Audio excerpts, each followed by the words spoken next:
لله رب العالمين والصلاة والسلام على أشرف المرسلين وعلى آله وصحبه أجمعين.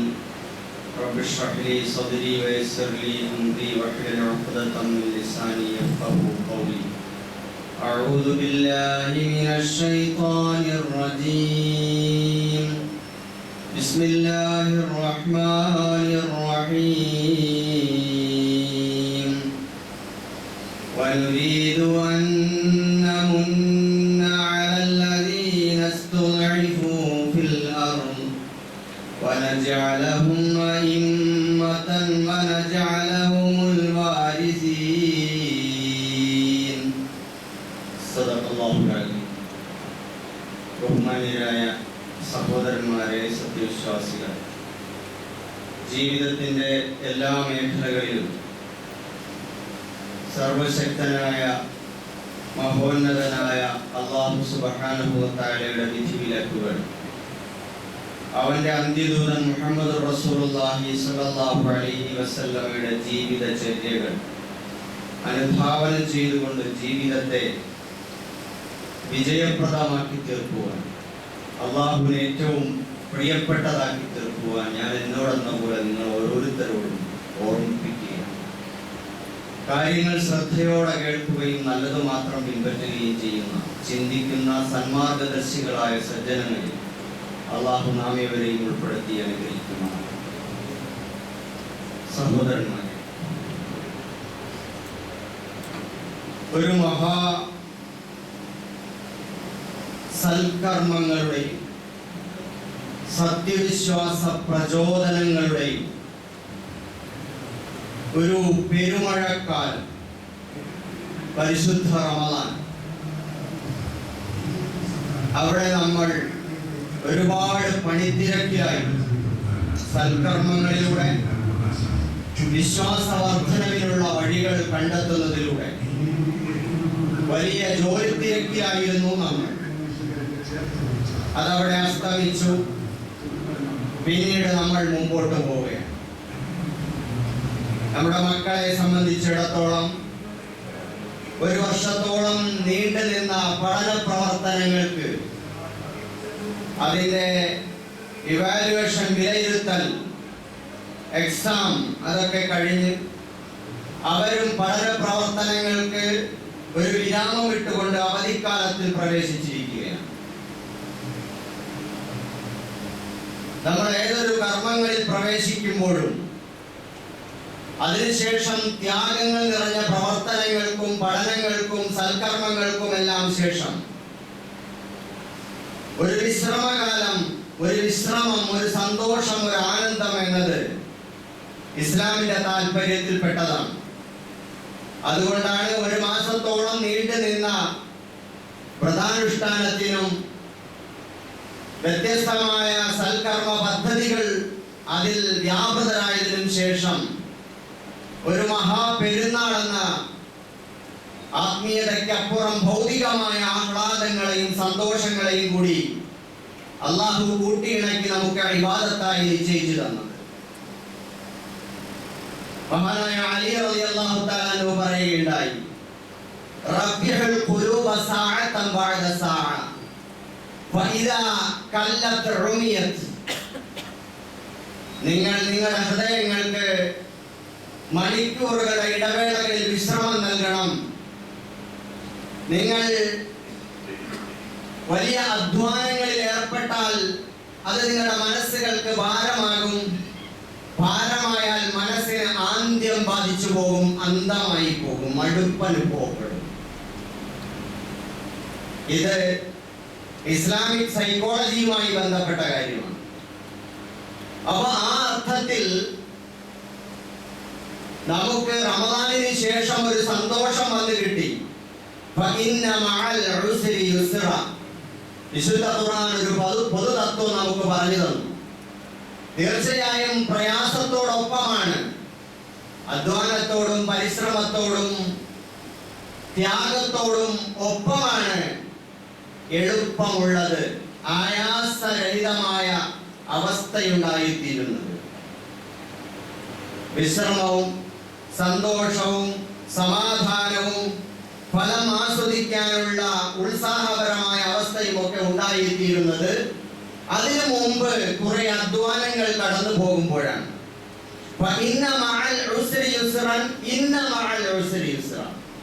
വീണ്ടും ഖുർആൻ ആവർത്തിച്ചു പറഞ്ഞു, തീർച്ചയായും പ്രയാസത്തോടൊപ്പമാണ് എളുപ്പമുള്ളത്, സന്തോഷമുള്ളത്. ഇതേപോലെ തന്നെയാണ് എല്ലാ കാര്യവും.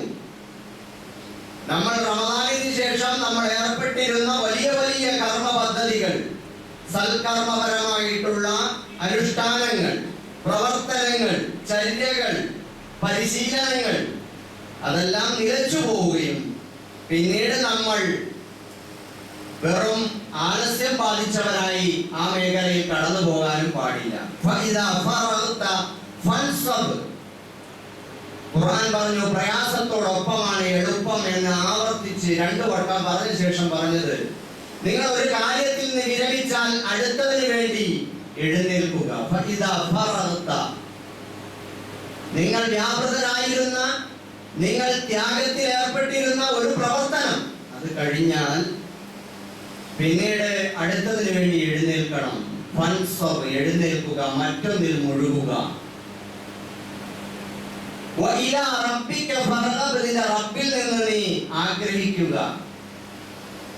അപ്പൊ ഇതേപോലെ തന്നെയാണ് നമ്മുടെ വിദ്യാർത്ഥികൾ, നമ്മുടെ മക്കൾ നമ്മുടെ വീട്ടിലുണ്ട്. ഇപ്പോ ഇവരൊക്കെ വലിയ പഠനഭാരത്തിലായിരുന്നു, വലിയ അധ്വാനത്തിലായിരുന്നു. തുമ്പിയെ കൊണ്ട് കല്ലെടുപ്പിക്കും പോലെ നമ്മൾ അവരെ കൊണ്ട് വലിയ പുസ്തകത്തിന്റെ ഭാണ്ഡക്കെട്ടുകളും ഒരുപാട് അസൈൻമെന്റുകളും ഒരുപാട് പരീക്ഷകളുടെ പനിയും വിറയലും ഒക്കെ അനുഭവിപ്പിച്ചിട്ടാണ് ഇപ്പോൾ ആ കുട്ടികൾ അതിൽ നിന്ന് മുക്തരായി നമ്മുടെ വീട്ടിൽ അകത്തും പുറത്തും ഓടിക്കളിച്ചുകൊണ്ടിരിക്കുകയാണ്. അപ്പൊ ആ കുട്ടികളുടെ കാര്യത്തിലും നമുക്കൊരു കർമ്മ പദ്ധതി ഉണ്ടാവണം.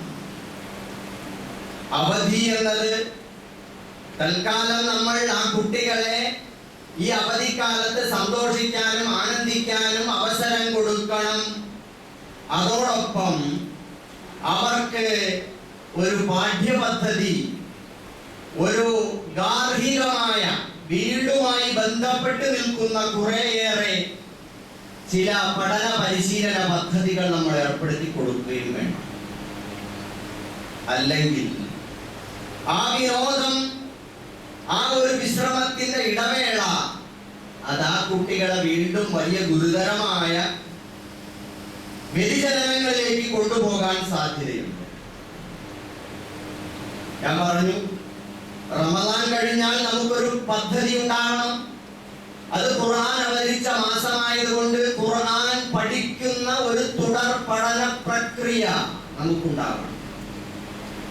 അതിന് വ്യക്തിപരമായോ കൂട്ടമായോ ഉള്ള സംരംഭങ്ങൾ ഉണ്ടാവണം. അതേപോലെ നമ്മുടെ ഇബാദത്തുകളുടെ കാര്യത്തിൽ മുമ്പത്തേക്കാൾ കൂടുതൽ നമുക്ക് ശുഷ്കാന്തി ഉണ്ടാവണം. ജമാഅത്തുകളിൽ സുന്നത്തുകൾ ചെയ്യുന്നതിൽ ഒക്കെ ശുഷ്കാന്തി ഉണ്ടാവണം. അതേപോലെ നമ്മുടെ ഈമാൻ വർദ്ധിപ്പിക്കുന്ന പ്രവർത്തനങ്ങളിൽ, പൊതുസേവന പ്രവർത്തനങ്ങളിലൊക്കെ അത് ഉണ്ടാവണം. നമ്മുടെ കുട്ടികളുടെ കാര്യത്തിൽ നമുക്കുണ്ടാവേണ്ട ഒരു സിലബസ് അത് സ്കൂളിലെയും മദ്രസയിലെയും പാഠ്യപദ്ധതിയല്ല. മറിച്ച് ഒരു വിദ്യാർത്ഥിയെ, നമ്മുടെ മക്കൾ സ്കൂളിലും മദ്രസയിലും ഒരു വിദ്യാർത്ഥിയാണ്. പക്ഷെ ആ കുട്ടിയെ ഒരു മാതൃകാ വ്യക്തിത്വമാക്കി വളർത്തുന്ന ആവശ്യമായിട്ടുള്ള ഒരു പാഠ്യപദ്ധതി മറ്റ് അധ്യാപകരെക്കാൾ കൂടുതൽ അടുത്ത് നിൽക്കുന്ന മാതാപിതാക്കൾക്കാണ് സാധിക്കുന്നത്.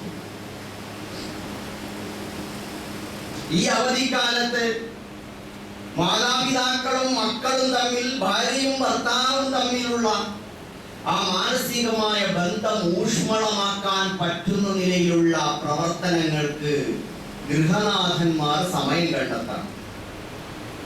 എപ്പോഴും ഇങ്ങനെ ഗൗരവം പിടിച്ചപ്പോ, എപ്പോഴും ഇങ്ങനെ തിരക്കിട്ട പ്രവർത്തനം, ബിസിനസ്, ഉദ്യോഗം, തൊഴിൽ, പഠന പ്രവർത്തനങ്ങൾ, ഇതിലൊക്കെയായി വലിയ ഒരു ഭാരവും പേറി ചിരിക്കാൻ മറന്നുപോയവർ, സംസാരിക്കാൻ മറന്നുപോയവർ, വേദനിക്കുന്നവരെ കാണാൻ മറന്നുപോയവർ ഒക്കെയായി കാലഘട്ടത്തിനായി നമ്മൾ പോയിക്കൊണ്ടിരിക്കുകയാണ്.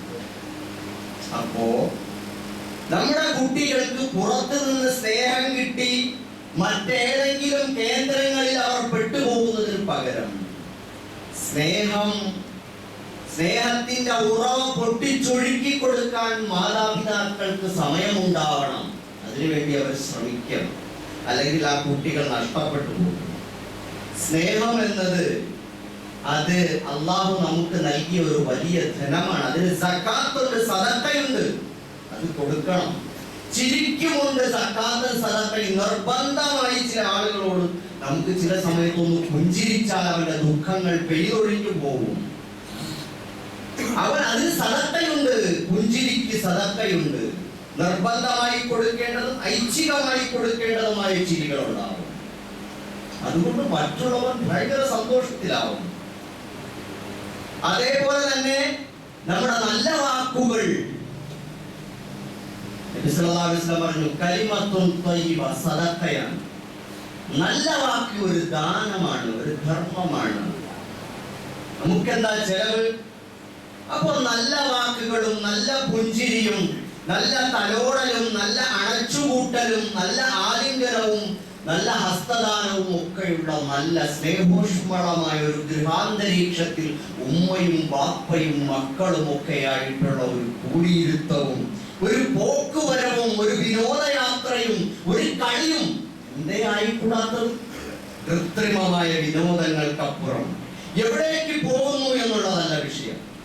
നിങ്ങൾ ഏത് വിനോദ കേന്ദ്രത്തിലേക്ക് പോകുന്നു എന്നുള്ളതല്ല വിഷയം.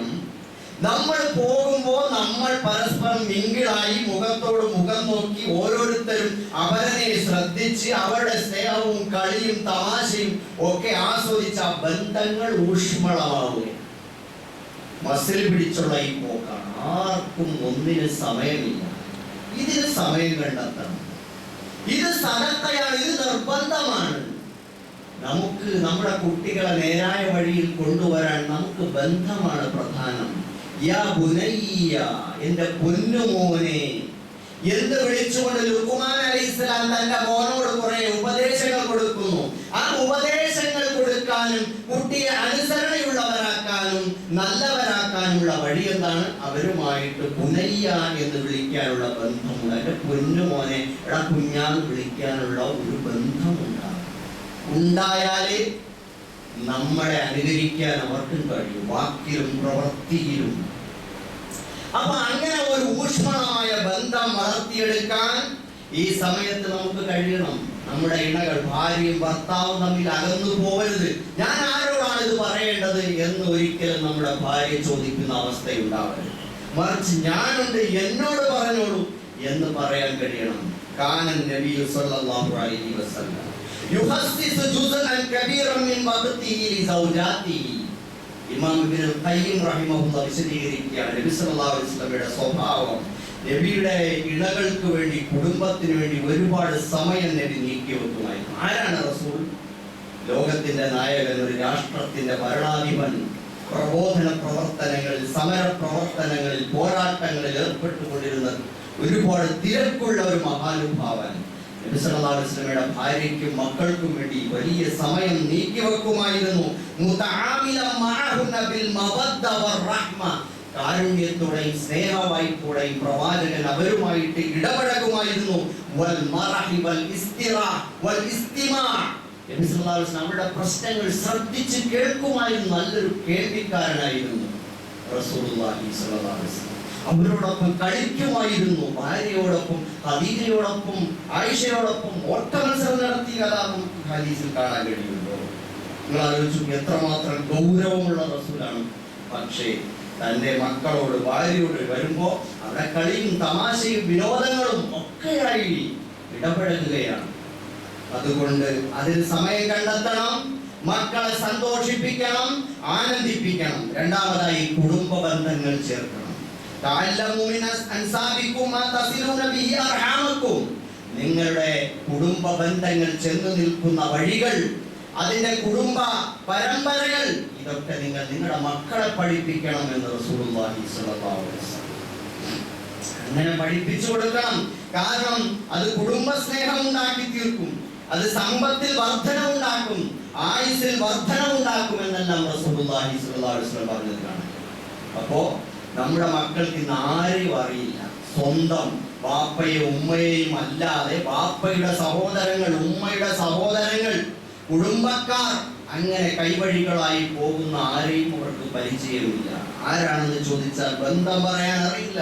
ഇത് എവിടെ നിന്ന് പഠിക്കണം? സ്കൂളിൽ നിന്നും മദ്രസയിൽ നിന്നല്ല. ഉമ്മയും ബാപ്പയും കുട്ടികളെ വിളിച്ചിരുത്തി അവരെ കൂടെ കൂട്ടി ബന്ധു വീടുകളിൽ കൊണ്ടുപോയി, എടാ നിന്റെ ഉപ്പയുടെ, എന്റെ ബാപ്പയുടെ, ഉമ്മയുടെ ഇന്ന ആളാണിത് എന്ന് പറഞ്ഞു പഠിപ്പിക്കണം. പണ്ട് കാലത്ത് ഇവരുടെ ഉമ്മയും ബാപ്പയും ഒക്കെ ഞങ്ങൾക്ക് അത്താണിയായത്, ഞങ്ങൾ പഴയകാല കഥകളും ത്യാഗത്തിന്റെ കഥകളും ഒക്കെ പറഞ്ഞു കൊടുക്കണം. അപ്പോഴാണ് കുട്ടികൾക്ക് ആ ബന്ധം അറിയുന്നത്, ആ ഒരു ത്യാഗത്തിന്റെ അവസ്ഥകൾ മനസ്സിലാവും. നമ്മൾ കടന്നു വന്ന വഴികൾ, ഇപ്പോൾ നമുക്ക് തിന്നാനും കുടിക്കാനും ഉടുക്കാനും കിടക്കാനും ഒക്കെ ഒരുപാട് സൗകര്യങ്ങളുണ്ട്. നമ്മുടെ പൂർവികർ കടന്നു വന്ന വഴികൾ എന്തായിരുന്നു എന്ന് നിങ്ങൾക്കറിയുമോ? ഈ പൈസയ്ക്ക് എന്ത് വിലയുണ്ടെന്ന് നിനക്കറിയുമോ മോനെ എന്ന് കുട്ടികൾക്ക് കഥയിലൂടെയെങ്കിലും അനുഭവമില്ല. പക്ഷേ നമ്മുടെ പൂർവകാല ത്യാഗത്തിന്റെ കടന്നു വന്ന ആ ത്യാഗത്തിന്റെ കടൽപ്പദങ്ങളുടെ കഥകൾ പറഞ്ഞു കൊടുത്ത് ആ കുട്ടികൾക്ക് തങ്ങൾ അനുഭവിക്കുന്ന അനുഗ്രഹങ്ങൾക്ക് മൂല്യബോധമുള്ളവരാക്കി, വിലമതിക്കുന്നവരാക്കി അവരെ മാറ്റാൻ നമുക്ക് കഴിയേണ്ടതുണ്ട്. അതുപോലെ കുടുംബ ബന്ധങ്ങൾ, അതുപോലെ കുട്ടികൾക്ക് ഈ സമയത്ത് കായികമായ പരിശീലനങ്ങൾ കൊടുക്കണം. കുട്ടിയെ എപ്പോഴും ഒരു പുസ്തകപ്പുഴു അല്ലെങ്കിൽ സ്ക്രീൻ അഡിക്ഷൻ ഉണ്ടാക്കി അവൻ ഒരു മൊബൈലിന്റെ മുമ്പിൽ ഇരിക്കുന്ന അവസ്ഥയിൽ നിന്ന് മാറി വീട്ടിൽ നിന്ന് പുറത്തേക്ക് ഇറങ്ങി മുറ്റത്തും കളിക്കളത്തിലും ഓടിക്കളിക്കുന്നവരാക്കി മാറ്റണം. റസൂലുള്ളാഹി സ്വല്ലല്ലാഹു അലൈഹി വസല്ലം പറഞ്ഞു, അല്ലിമു അബ്നാഅക്കും അസ്സിബാഹത വരിമായ, നിങ്ങളുടെ കുട്ടികളെ നീന്തൽ പഠിക്കണം, അസ്ത്രാഭ്യാസം പഠിപ്പിക്കണം എന്നെല്ലാം പറഞ്ഞത് കാണാൻ കഴിയും. അപ്പോ ആ അർത്ഥത്തിൽ കുട്ടികളെ കായികക്ഷമതയുള്ളവരാക്കി മാറ്റണം. കുട്ടികളുടെ മനസ്സ് ആരോഗ്യകരമായി തീരുന്നത്, ഉന്മേഷഭരിതമായി തീരുന്നത്, കുട്ടികൾക്ക് ക്രിയേറ്റിവിറ്റി ഉണ്ടായി തീരുന്നത്, ക്രിയാത്മകത ഉണ്ടായി തീരുന്നത്, കുട്ടികൾക്ക് ബൗദ്ധികമായ വികാസം ഉണ്ടായിത്തീരുന്നത് അവന്റെ ശരീരത്തിന്റെ ശരിയായ ആരോഗ്യാവസ്ഥ ക്രമപ്പെടുമ്പോഴാണ്. അതുകൊണ്ട് കായികക്ഷമത കുട്ടികൾക്ക് ഉണ്ടായിത്തീരണം.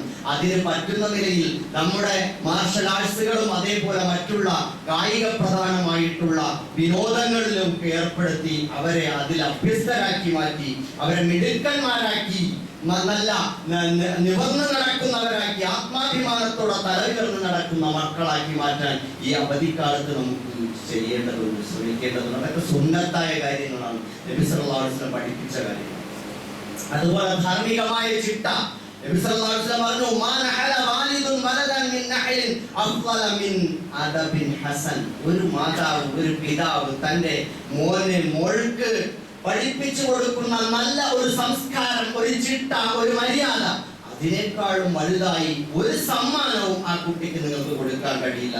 കാരണം എന്തെങ്കിലും ഒരു സമ്മാനം, ഒരു ഗിഫ്റ്റ് ആ കുട്ടിക്ക് കൊടുത്താൽ അത് ഉപയോഗിക്കുന്നതോടുകൂടി അത് തീർന്നു പോകും. അതേസമയം ആ കുട്ടിക്ക് പകർന്നു കൊടുക്കുന്ന നല്ലൊരു പാഠം, ഒരു സംസ്കാരം, ഒരു സ്വഭാവം, ഒരു ഇടപെടൽ രീതി, അത് നമ്മൾ പഠിപ്പിച്ച് അവളിൽ ഉണ്ടാക്കിയെടുത്താൽ, കരുപ്പിടിപ്പിച്ചാൽ ആ കുട്ടി നിലനിൽക്കുന്ന കാലം അത്രയും മറ്റുള്ളവരോട് ആ സൽസ്വഭാവം കാണിച്ചുകൊണ്ട് മറ്റുള്ളവരുടെ മനസ്സിന് സന്തോഷം ചൊരിഞ്ഞുകൊണ്ടേയും. അപ്പൊ ആ അർത്ഥത്തിൽ നല്ല സംസ്കാരം മദ്രസയിൽ നിന്ന് പഠിക്കുന്നത് അതൊക്കെ തന്നെ താത്വികമായിട്ടുള്ള വെറും വൈജ്ഞാനികമായ പഠന ക്ലാസുകൾ മാത്രമായിരിക്കും. സൽസ്വഭാവത്തെ കുറിച്ച് പഠിക്കുന്നു.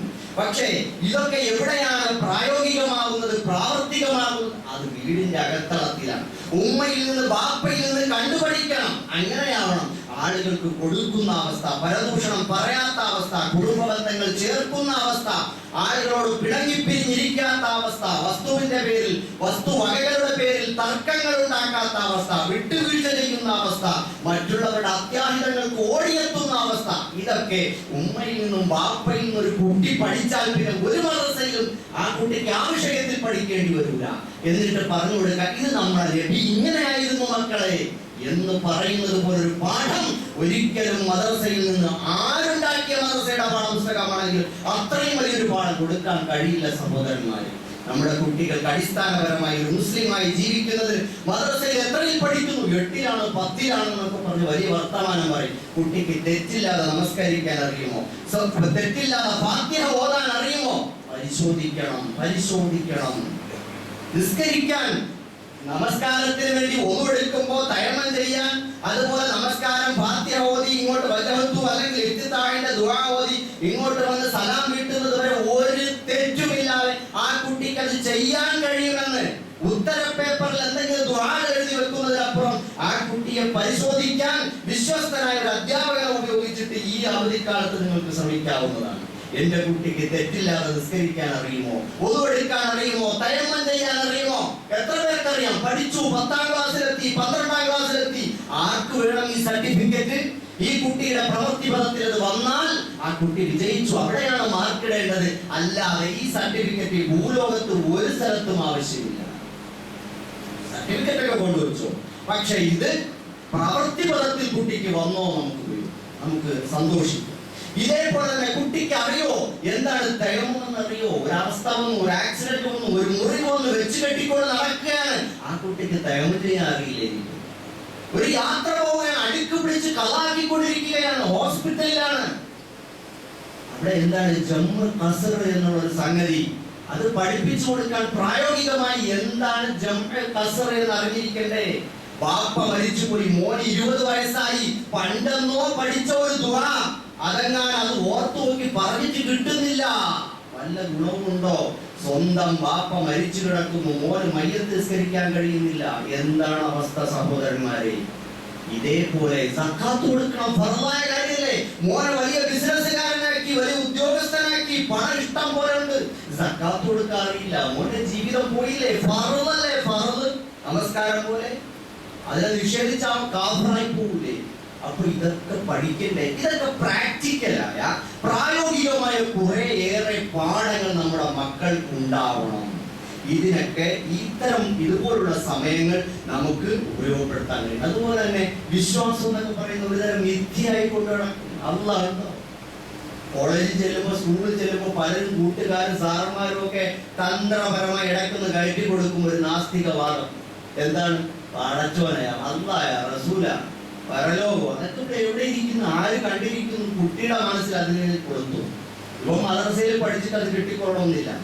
അപ്പൊ അവർക്ക് അതിനനുസരിച്ച് പടച്ചവനെ പറ്റി, പരലോകത്തെ പറ്റി, പ്രവാചകരെ പറ്റി ശരിയായ ഒരു വിദ്യാഭ്യാസം അവന്റെ ലോജിക്കലായി, അവന്റെ ന്യായ ശാസ്ത്രപ്രകാരം അവന് കിട്ടണം. അവൻ ചോദ്യം ചോദിക്കുന്ന പ്രായത്തിൽ ആ ചോദ്യം ചോദിച്ച് ഉത്തരങ്ങൾ കണ്ടെത്തുകയും മനസ്സിലാക്കുകയും ചെയ്യുന്ന ഒരു ഗ്രാഹ്യശേഷി പ്രവർത്തിക്കുന്ന ഒരു സമയത്ത് അന്ധമായി കണ്ണുമടച്ച് അല്ലാഹുവിനെ, റസൂലിനെ, ആഖിറത്തിനെയും ഖുർആനെയും ഒക്കെ വിശ്വസിക്കുക എന്നല്ല പറഞ്ഞിട്ടുള്ളത്.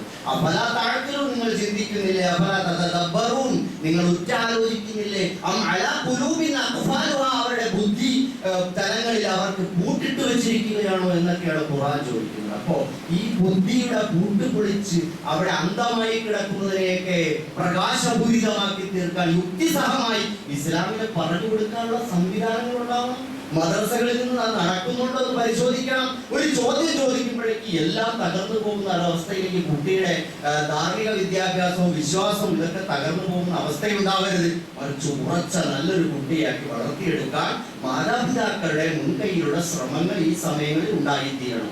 പിന്നെയും കുട്ടിയെ കൊണ്ടുവന്ന് വീണ്ടും അവനെ പലതരത്തിലുള്ള ട്യൂഷൻ ക്ലാസ്സുകൾക്ക് കൊണ്ടുപോയി എറിയുന്നതിന് പകരം ഈ സമയത്ത് മനുഷ്യനായി തീരാൻ, ശരാശരി ഒരു മുസ്ലിമായി തീരാൻ എന്റെ കുട്ടിക്ക് എന്തൊക്കെ വേണം എന്ന് ആലോചിക്കേണ്ട ഒരു സന്ദർഭം കൂടിയാണ് ഇത് എന്ന് സാന്ദർഭികമായി ഓർമ്മപ്പെടുത്തുന്നു. അല്ലാഹു സുബ്ഹാനഹു വ തആല നമ്മളെ എല്ലാവരെയും അനുഗ്രഹിക്കുന്നതാണ്. മറ്റൊരു പ്രധാനപ്പെട്ട സംഗതി, നമ്മളിപ്പോ വരുന്ന സമകാലികമായ നമ്മുടെ വിഷയം ഇലക്ഷൻ. ഏപ്രിൽ 9-ാം തീയതി വ്യാഴാഴ്ച ഇലക്ഷനാണ്. ഇലക്ഷൻ എന്ന് പറയുമ്പോൾ അതിൽ നമ്മെ സംബന്ധിച്ചിടത്തോളം നമ്മുടെ ഏറ്റവും വലിയ ബാധ്യത ആ ജനാധിപത്യപരമായ അവകാശം അത് ഏറ്റവും ഫലപ്രദമായി വിനിയോഗിക്കുക. ഒന്നാമത്തേത് വോട്ട് ചെയ്യുക എന്നത് നമ്മുടെ ഒരു പ്രധാനപ്പെട്ട ഉത്തരവാദിത്തമായി നമ്മൾ കാണണം. ആരും അത് പാഴാക്കി കളയും. ഈ കണ്ട ആളുകളുടെയൊക്കെ തരാതരം പോലെയുള്ള ഓരോ വിഡ്ഢിവേഷങ്ങൾ കണ്ടിട്ട് ഈ പണിക്ക് ഞാനില്ല എന്ന് പറഞ്ഞിട്ട് ഒഴിഞ്ഞു പോവുകയല്ല വേണ്ടത്. മറിച്ച് ഇന്ത്യ രാജ്യത്തെ ഒരു പൗരൻ എന്ന നിലയ്ക്ക് വോട്ടവകാശത്തെ ഫലപ്രദമായി ഉപയോഗപ്പെടുത്തുക എന്ന് പറയുമ്പോൾ ഈ പള്ളിയിൽ നിൽക്കുന്ന ഒരു ഇമാം എന്ന നിലയ്ക്ക് എനിക്കൊരു കക്ഷി രാഷ്ട്രീയവും നിങ്ങളോട് പറയാനില്ല, പക്ഷേ രാഷ്ട്രീയം നിങ്ങളോട് പറയാനുണ്ട്. അത് ഖുർആൻ പറഞ്ഞതാണ്, ഹദീസ് പറഞ്ഞു. അതിന്റെ അടിസ്ഥാനത്തിൽ അതിന്റെ സ്പിരിറ്റ് നമ്മളൊന്ന് മനസ്സിലാക്കണം. ഒന്നാമത്തെ കാര്യം, ഏതൊരു കാര്യവും ചെയ്യുന്നത് സൽക്കർമ്മമായിരിക്കും അല്ലെങ്കിൽ ദുഷ്കർമ്മമായിരിക്കും.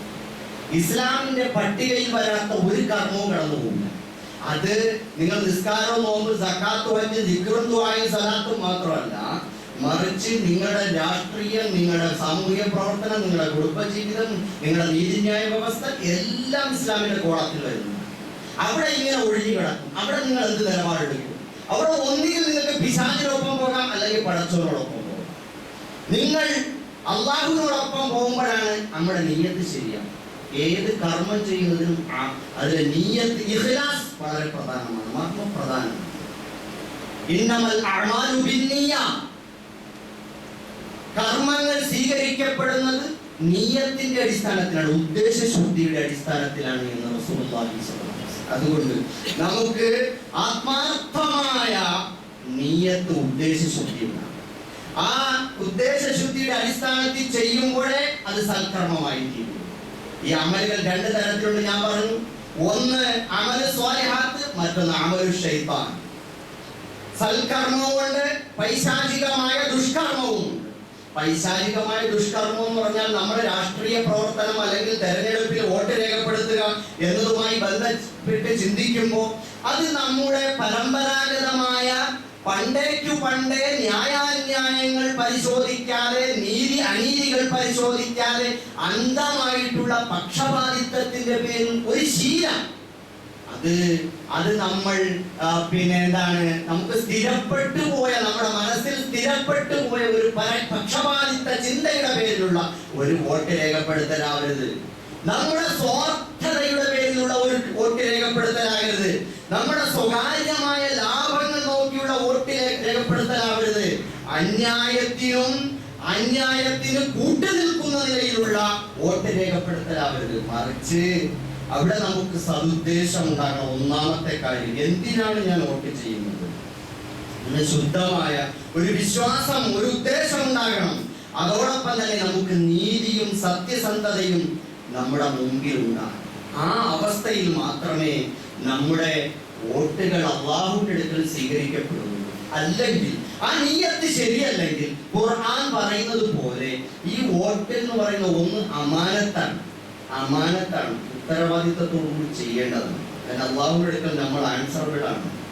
അതേപോലെ തന്നെ ഇതൊരു ശുപാർശയാണ്. ഇവൻ കൊള്ളാം, ഇവനാണ് ശരി എന്ന് പറഞ്ഞ് നമ്മൾ രേഖപ്പെടുത്തിയ എന്റെ ഈ വോട്ടും കൂടെ ചേർന്നിട്ടാണ് അവൻ തെരഞ്ഞെടുക്കപ്പെടുന്നത്. അപ്പൊ അവൻ ചെയ്യുന്ന എല്ലാ സൽക്കർമ്മങ്ങളുടെയും തത്തുല്യമായ പ്രതിഫലം, അവൻ ചെയ്യുന്ന എല്ലാ ദുഷ്കർമ്മങ്ങളുടെയും തത്തുല്യമായ പ്രതിഫലം എനിക്കും കൂടി വന്നു ചെയ്യും. ഇത് നെഗറ്റീവായി കാണണ്ട. ഉത്തരവാദിത്വബോധം വർദ്ധിപ്പിക്കാൻ വേണ്ടി ചിന്തിച്ചാൽ മതി എന്ന് വിചാരിച്ചിട്ട് ഒളിച്ചോടണ്ട. വോട്ട് ചെയ്യണം. പക്ഷേ അപ്പൊ നമ്മുടെ മുമ്പിൽ വരുന്ന ഒരു പ്രശ്നമുണ്ട്. ആരാണ് ഇവിടെ നന്മ ചെയ്യുന്ന ആളുകൾ എന്ന് നോക്കുമ്പോൾ വലിയ പ്രശ്നമാണ്. അപ്പൊ എയെ നോക്കിയിട്ട് കുറെ ആളുകൾ പറയും, ഈ എ ഇത്രയും കാലം ഇവിടെ അത് ചെയ്തു, ഇത് ചെയ്തു, മറ്റത് ചെയ്തു, മറിച്ചത് ചെയ്തു, അതിനവര് ചെയ്തു കൂട്ടിയ പ്രവർത്തനങ്ങളുടെ മുഴുവൻ മാർഗരേഖകളും അവർ ചെയ്തതിന്റെ റിപ്പോർട്ടുമായിട്ട് നല്ല കളർഫുള്ളായ ബ്രൗഷറുമായി നമ്മുടെ മുമ്പിൽ വരും. അത് ചെയ്തു, ഇത് ചെയ്തു. എക്കും ഉണ്ടാവും, ബിക്കും ഉണ്ടാവും. ഇനി ഭാവിയിൽ ചെയ്യാൻ പോകുന്നതിനെ കുറിച്ച് വമ്പൻ പ്രകടന പത്രിക. ഇത്രയും കാലം ആകാശം മുകളിലായിരുന്നില്ല, ഇനി താഴെയാക്കാം, ഭൂമിയെ മുകളിലാക്കാന്ന് വരെ പറയുന്ന നിലയിലുള്ള പലതരത്തിലുള്ള വാഗ്ദാനങ്ങളൊക്കെ തന്നിട്ട് പലതും നമ്മുടെ മുമ്പിൽ പോകുന്നു. പക്ഷെ നമുക്ക് വേണ്ടത് യാഥാർത്ഥ്യമാണ്. നമ്മുടെ മുമ്പിലുള്ള ഒരു പ്രശ്നം ജനാധിപത്യവും ഫാഷിസവും ഉണ്ട്. ഫാഷിസം മറുഭാഗത്ത് നിന്ന് മുച്ചൂടും ഇന്ത്യയെ ഗ്രസിച്ചിരിക്കുകയാണ്. എല്ലാ മേഖലകളെയും കടന്നു പിടിച്ചിരിക്കുകയാണ്. ഇനി ഇവിടെ ഒന്നും വരാനൊന്നുമില്ല. ചിലരൊക്കെ പറയൂ ഫാഷിസം വരുമെന്നോട്. അങ്ങനെ ആയിക്കോട്ടെ, വന്നു കഴിഞ്ഞൊരു കാര്യം വരുമെന്ന് പറഞ്ഞിട്ട് കാര്യമില്ല. പ്രാദേശികമായി കുറെയൊക്കെ ഉണ്ടാവും. വന്നു കഴിഞ്ഞു, പൂർണ്ണമായി രാജ്യം ഫാഷിസത്തിന്റെ പിടിയിൽ അമർന്നു കഴിഞ്ഞിരിക്കുകയാണ്.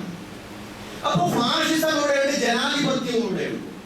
ജനാധിപത്യത്തിൽ നമ്മുടെ മുമ്പിലുള്ള മതേതര പാർട്ടികൾ എയും ബിയും ഒക്കെ ഉണ്ടാവും, മുഖ്യധാര പാർട്ടികൾ.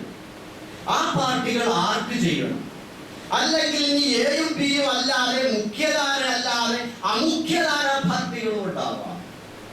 മുസ്ലിം പിന്നാക്ക ന്യൂനപക്ഷങ്ങളുടെ മുൻകൈയിൽ വന്നിട്ടുള്ള പാർട്ടികളും ഒക്കെ ഉണ്ടാവാം. പാർട്ടികളെല്ലാം അവിടെ നിന്നോട്ടെ. പക്ഷെ ഞാനൊരു പൊതു തത്വം പറഞ്ഞു.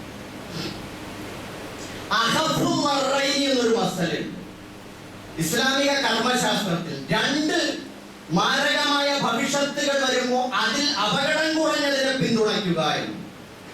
ഫാസിസവും ജനാധിപത്യവും വരുമ്പോൾ ഫാസിസത്തെ പരാജയപ്പെടുത്താൻ നമുക്ക് ഉപദ്രവം കുറഞ്ഞവരെ പക്ഷത്ത് ചേരുക എന്നുള്ളതാണ്. അപ്പോൾ നമ്മൾ മനസ്സിലാക്കണം, ഇവിടെ നടക്കുന്നത് നെഗറ്റീവ് പൊളിറ്റിക്സ് ആണ്. നെഗറ്റീവ് പൊളിറ്റിക്സ് എന്ന് വെച്ചാൽ ഓരോ പാർട്ടിയും ഇത്രയും കാലം തങ്ങൾ ചെയ്തു പോന്നിട്ടുള്ള നന്മകൾ ഇതാ ഇന്നതൊക്കെ ഈ രാജ്യത്തിന്റെ ഭരണഘടനയെ സാക്ഷ്യപ്പെടുത്തി രാജ്യത്തിന്റെ വികസനത്തിനും ക്ഷേമത്തിനും നീതിക്കും സമാധാനത്തിനും വേണ്ടി ഞങ്ങളിവിടെ ചെയ്തു കൂട്ടിയിട്ടുണ്ട് എന്ന് പറയുന്നതിന് പകരം എയും ബിയും ആരോപണ പ്രത്യാരോപണങ്ങൾ നടത്തി മറ്റുള്ളവന്റെ അയോഗ്യതകൾ വെളിപ്പെടുത്തി അതിനെ തങ്ങളുടെ വോട്ടാക്കി മാറ്റുന്ന നെഗറ്റീവ് പൊളിറ്റിക്സ് ആണ് ഇവിടെ നടക്കുന്നത്. അല്ലാതെ തങ്ങളുടെ സ്വന്തം ഗുണമല്ല, അവരന്റെ ദോഷങ്ങൾ പറയുകയാണ് ചെയ്യുന്നത്. അതിന് മാത്രമേ ഇവിടെ ഉള്ളൂ. അവരങ്ങനെ ചെയ്തു, അവരെങ്ങനെ ചെയ്തു, അതുകൊണ്ട് അവർ യോഗ്യരല്ല, ഞങ്ങൾ വോട്ട് ചെയ്യും. അവർ പറയും ഇവരങ്ങനെ ചെയ്തു, ഇവരങ്ങനെ ചെയ്തു, അതുകൊണ്ട് ഞങ്ങൾ വോട്ട് ചെയ്യും. അല്ലാതെ ഞങ്ങൾ ഇന്നതാണ്, ഞങ്ങൾ ഇതൊക്കെ ചെയ്തവരാണ്, ഇനി ഇത് നഷ്ടപ്പെട്ടു പോകും, അതുകൊണ്ട് ഞങ്ങൾ വോട്ട് ചെയ്യണോ. അപ്പൊ ആ അർത്ഥത്തിൽ ഇവിടെ നെഗറ്റീവ് പൊളിറ്റിക്സ് ആണ് നടന്നുകൊണ്ടിരിക്കുന്നത്. മുസ്ലിങ്ങളെ സംബന്ധിച്ചിടത്തോളം ഇന്ത്യ രാജ്യത്തെ ഒരു സംസ്ഥാന തലത്തിൽ നിയമസഭയായാലും ലോകസഭയിലായാലും തെരഞ്ഞെടുപ്പ് നടക്കുമ്പോൾ നമ്മളെ സംബന്ധിച്ചിടത്തോളം നമ്മുടെ ഭാവി നോക്കിക്കൊണ്ടാവണം നമ്മുടെ വോട്ടിന്. ഈ മാറി മാറി വന്ന എക്കും ബിക്കും വോട്ട് ചെയ്യുമ്പോഴേക്ക് അവരെന്ത് ചെയ്യുന്നു? ഇത്രയും കാലം അവർക്ക് വോട്ട് ചെയ്തു, തെരഞ്ഞെടുപ്പിന് വന്ന് നമ്മുടെ വിഷമതകൾ വിളിച്ചു പറഞ്ഞ് കരഞ്ഞ് അതിനെ വോട്ടാക്കി തിരിച്ചു പോയി വീണ്ടും പഴയത് തുടരുകയാണ്. അപ്പൊ ആ അവസ്ഥയിൽ നിന്നൊക്കെ വ്യത്യസ്തമായി നമ്മൾ ആർക്കോ വോട്ട് ചെയ്തു. പക്ഷെ ഒരു കാര്യമുണ്ട്, ഇനിയെങ്കിലും ഇന്ത്യ രാജ്യത്ത് ഇവിടത്തെ അടിച്ചമർത്തപ്പെടുന്ന ആരാധനാലയങ്ങൾ തകർക്കപ്പെടുന്ന, പൗരത്വം നിഷേധിക്കപ്പെടുന്ന, മദ്രസകൾക്ക് വിലക്കേർപ്പെടുത്തപ്പെടുന്ന, അതുപോലെ ഏക സിവിൽ കോഡ് കൊണ്ടുവന്നിട്ട് ഇസ്ലാമിക ശരീഅത്തിനെ നിരോധിക്കാൻ ശ്രമിക്കുന്ന, മുത്തലാഖ് നിരോധിക്കുന്ന, വഖഫ് നിയമം കൊണ്ടുവന്ന് പ്രത്യേക നിയമം പാസാക്കുന്ന, അതേപോലെ മുസ്ലിങ്ങളുടെ മുഴുവൻ അവകാശങ്ങളെയും ഇല്ലായ്മ ചെയ്ത് അടിമകളാക്കുന്ന, അന്യവൽക്കരിക്കുന്ന, അവരെ ഇവിടുത്തെ പൗരന്മാരല്ലാതാക്കി തീർക്കാൻ വേണ്ടി ശ്രമിക്കുന്ന ഇവിടെ ഫാഷിസ്റ്റ് നടപടിക്രമങ്ങൾ ഇവിടെ നിർബാധം തുടർന്നുകൊണ്ടിരിക്കുമ്പോൾ ഇവിടുത്തെ എയും ബിയും നിങ്ങൾ എവിടെയെങ്കിലും കണ്ടിട്ടുണ്ടോ? ഇവരാരെങ്കിലും ഫലപ്രദമായി ഇതിനെ പ്രതിരോധിക്കാൻ ഒരു രാഷ്ട്രീയ നീക്കം നടത്തുന്നതായിട്ട്? ഇവിടെ എല്ലാവരും ചേർന്ന കൂട്ടുമുന്നണികളും ഉണ്ടായിട്ടുണ്ടല്ലോ, ഒന്നും നടക്കുന്നില്ല. ഈ അവസ്ഥയിൽ എനിക്ക് ഉത്തരവാദിത്വത്തോടെ പറയാനുള്ളത്, എയും ബിയും കഴിഞ്ഞാൽ ഏതൊക്കെ ഇവിടെ മുസ്ലിം പിന്നോക്ക മർദ്ദിത സ്വത്വ രാഷ്ട്രീയ കക്ഷികളുണ്ടോ, ആരോ ആയിക്കോട്ടെ, അത് മുസ്ലിങ്ങളുടേതാകട്ടെ അല്ലാത്തവരുടേതാകട്ടെ, അതിനെയൊക്കെ ഉയർത്തിക്കൊണ്ടുവരാൻ ഒരു ശ്രമം ഉണ്ടാവണം. അത് മാത്രമേ നമുക്ക് നാളെ ഭാവിയിൽ ഉപകാരപ്പെടും. അതുകൊണ്ട് ആർക്ക് വോട്ട് ചെയ്യണമെന്നൊന്നുമല്ല പറഞ്ഞത്. ഞാൻ പറഞ്ഞത് ഒരു ലോജിക്കാണ്. ഈ കാലഘട്ടത്തിന്റെ ഒരു അനിവാര്യതയാണ്, അള്ളാഹുവിന്റെ അടുക്കൽ ചോദ്യം ചെയ്യപ്പെടുന്നതാണ്. അതുകൊണ്ട് നമ്മൾ അള്ളാഹുവിന്റെ മുമ്പിൽ ഉത്തരവാദിത്തം പറയേണ്ടി വരുമെന്ന ചിന്തയിൽ നമ്മുടെ നാട്ടിലെ ഏത് സ്ഥാനാർത്ഥിയാണോ നല്ലവർ, അവർക്ക് വോട്ട് ചെയ്യാം, കുഴപ്പമില്ല. പക്ഷേ നമ്മൾ ആലോചിക്കണം, എന്നും ഇങ്ങനെ അവരെയും ഇവരെയും പിന്തുണച്ച് ഇങ്ങനെ നടക്കുന്നതിന് പകരം മുസ്ലിങ്ങൾക്ക് മാത്രമായി, പിന്നോക്ക ദളിത് ജനവിഭാഗങ്ങൾക്ക് മാത്രമായി അവരുടെ ഒരു സ്വത്വ രാഷ്ട്രീയം, ഐഡന്റിറ്റി പൊളിറ്റിക്സ് എന്ന് ഈ രാജ്യത്ത് ഉയർന്നു വരുമോ, അന്ന് മാത്രമേ മുസ്ലിങ്ങൾക്ക് അവരുടെ സ്വന്തം അവകാശങ്ങൾക്ക് വേണ്ടി ആത്മാർത്ഥമായിട്ട് ശബ്ദിക്കാനും പ്രവർത്തിക്കാനും അവരുടെ അവകാശങ്ങൾ ഉറപ്പുവരുത്താനും സാധിക്കൂ എന്ന് മാത്രം ഞാൻ ഓർമ്മിപ്പിക്കുകയാണ്. അള്ളാഹു നമ്മളെല്ലാം അനുഗ്രഹിക്കുകയാണ്. അള്ളാഹു പറയുന്നു, വനുരീദു അൻ നമുന്ന അലല്ലദീന സ്തുദ്ഇഫു ഫിൽ അർദ് വനജഅലഹും അഇമ്മതൻ വനജഅലഹുൽ വാരിസീൻ. നാം ഉദ്ദേശിക്കുന്നു ഭൂമിയിൽ അടിച്ചമർത്തപ്പെടുന്ന പാർശ്വവൽക്കരിക്കപ്പെടുന്ന ജനവിഭാഗങ്ങൾക്ക് നന്മ ചെയ്യണമെന്ന് നാം ആഗ്രഹിക്കുന്നു. വനജഅലഹും അഇമ്മത്തൻ, ഈ അടിച്ചമർത്തപ്പെടുന്ന അവകാശങ്ങൾ നിഷേധിക്കപ്പെടുന്ന ഈ ജനവിഭാഗത്തെ തന്നെ ഭൂമിയിലെ അധികാരികളാക്കാൻ, അഇമ്മത്തൻ നേതാക്കന്മാരാക്കി മാറ്റാൻ, വാരിസീൻ വനജഅലഹുൽ വാരിസീൻ, ഈ ഭൂമിയുടെ അനന്തരാവകാശികളാക്കി മാറ്റാൻ, യഥാർത്ഥ അവകാശികളാക്കി മാറ്റാൻ നാം ഉദ്ദേശിക്കുന്നു എന്ന് അല്ലാഹു സുബ്ഹാനഹു വ തആല പറഞ്ഞിട്ട് സൂറത്തുൽ ഖസസ് മുന്നോട്ട് ഗമിക്കുന്നത് മൂസ അലൈഹിസ്സലാത്തു വസ്സലാമിന്റെ അടിച്ചമർത്തപ്പെട്ട ഇസ്രായേൽ ജനവിഭാഗത്തിന്റെ വിമോചനത്തിന് വേണ്ടി മൂസ നബി അലൈഹിസ്സലാം പ്രവർത്തിക്കുകയും അവിടെ ഫറോവയെ തകർക്കുകയും പിന്നീട് മൂസ നബി അലൈഹിസ്സലാമിന്റെ ജനത അവിടുത്തെ ഇസ്രായേൽ ജനവിഭാഗത്തിന്റെ സ്വാതന്ത്ര്യം വീണ്ടെടുത്തതുമായ കഥകളിലേക്ക് പോയിട്ടാണ് വിശുദ്ധ ഖുർആൻ ഒരു ശുഭാപ്തി വിശ്വാസത്തോടെ മർദ്ദിത ജനപക്ഷ രാഷ്ട്രീയം സൂറത്തുൽ ഖസസിൽ ചർച്ച ചെയ്യുന്നത്. അതുകൂടി നിങ്ങൾ വായിക്കണമെന്ന് മാത്രം ആവശ്യപ്പെട്ടുകൊണ്ട് അല്ലാഹു സുബ്ഹാനഹു വ തആല കാര്യങ്ങൾ യഥാവിധി മനസ്സിലാക്കാനും സത്യത്തിനും സന്മാർഗത്തിനും ഒപ്പം നിൽക്കാനും എല്ലായ്പ്പോഴും നമുക്ക് തൗഫീഖ് നൽകട്ടെ. നമ്മുടെ മക്കളെ അല്ലാഹു കണ്ണുകളെ കുളിർപ്പിക്കുന്ന സ്വാലിഹീങ്ങളാക്കി തരുമാറാകട്ടെ. റബ്ബന തഖബ്ബൽ മിന്നാ ഇന്നക അൻത സമീഉൽ അലീം വതുബ് അലൈനാ ഇന്നക അൻത തവ്വാബുർ റഹീം.